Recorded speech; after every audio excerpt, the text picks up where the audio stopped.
Two of the biggest things that pull people out of a TV show are addressing the audience and errors. Combine these two things and you get what I like to call self-conscious writing.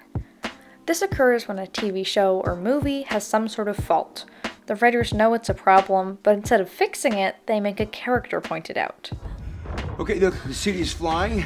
We're fighting an army of robots. And I have a bow and arrow. None of this makes sense.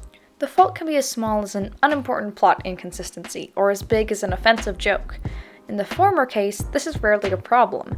It's sometimes an excuse for lazy writing, but generally it just consists of a character breaking the fourth wall lightheartedly. I suggest you don't worry about this sort of thing and just enjoy yourself. That goes for you all, too. Self-conscious writing also isn't exactly the same as merely being self-aware.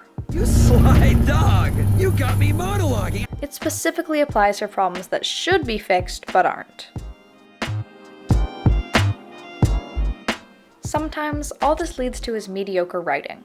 Sometimes it even leads to some really funny lines, like in Community they remark on their formula. I have a placeholder so set up, it makes analogies look like punchlines. My setup lacks awareness, but my punchline doesn't know. Abusively cynical one-liner dismissing everything you just said. Absurd reaction! But taken to an extreme, it can be a much bigger problem.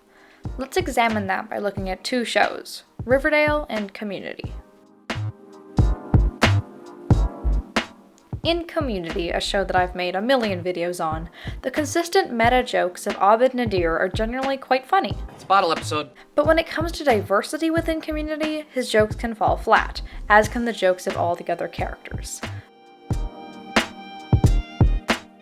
Although Community makes an effort to be diverse, Well, look at this group having some kind of meeting and being so diverse. Boy, there is just one of every kind of you, isn't there? they're often lacking in black characters. The original cast had two black characters, Troy and Shirley, but throughout the course of the show, three main characters leave, those three characters being Pierce, Troy, and Shirley. The loss of both main black characters is very reminiscent of TV's long history of killing off or getting rid of LGBTQ+, female, or BIPOC characters while keeping in straight, white, cisgender men. You may know that horror movies are known for killing off black characters right away. Don't take this the wrong way, but you guys are black. Girl. In horror, that's pretty much an insta-kill. But this same concept applies throughout TV, so of course it was a big problem for Community that Troy and Shirley left. After both their main black characters leave the show, Community adds Elroy. My name is Elroy Potashnik. And then, in classic Community fashion, they go on to point out their lack of diversity. Shirley or Elroy? That's racist. How about they both come back? How about there's a whole third black person? But being aware of a lack of diversity doesn't make your cast any more diverse, and this is where the problem arises. Writers use these self-conscious lines as a way to tell the audience they're aware of problems. Gus, don't be the only black lead on a major cable network. It's a little bit better than not acknowledging problems at all, but a long way away from fixing them. The same concept is applicable when it comes to tropes, so let's look at another example. Shows and movies making fun of tropes is nothing new. My life's become a romantic comedy! They sometimes mock a trope that they're not using. So if this was a touching romantic story, our eyes would meet, and suddenly we would be furiously making out with the fire of 1,000 suns. But this isn't a touching romantic story. But they also often mock themselves when they do use tropes. The six of us pretty much cover the entire nauseating range of high school stereotypes. Princess, the geek, the rebel. One great example of this is Riverdale. It has its fair share of issues, and its fair share of commentary on those issues. Among those is their use of the gay best friend trope with the character Kevin.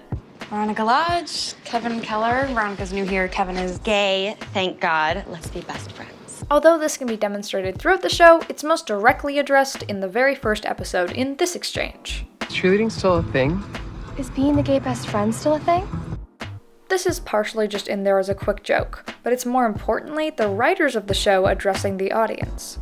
Cheryl delivers the line, but the actual message is coming from, Roberto Aguirre-Sacasa. Kevin has been the subject of a ton of criticism, and rightfully so. He's the epitome of the gay best friend trope. Oh my God, those are gorgeous. which, by the way, I could make a video on? Anyway, instead of fixing this, the Riverdale writers choose to make small nods to it, as if that makes it any better. In all honesty, I don't really have a concluding statement, but I'm acknowledging that fact with a witty one-liner, so that makes it better, right? Before you go, I have some very, very exciting news. I got to co-write a video for the channel, The Take. It was lots of fun, and the people there are super talented, so go ahead and check out the video, along with all of The Take's other stuff. The link is in the description. That's it, thank you for watching. As always, like, subscribe, and let me know your thoughts down in the comments, as well as any ideas for future videos.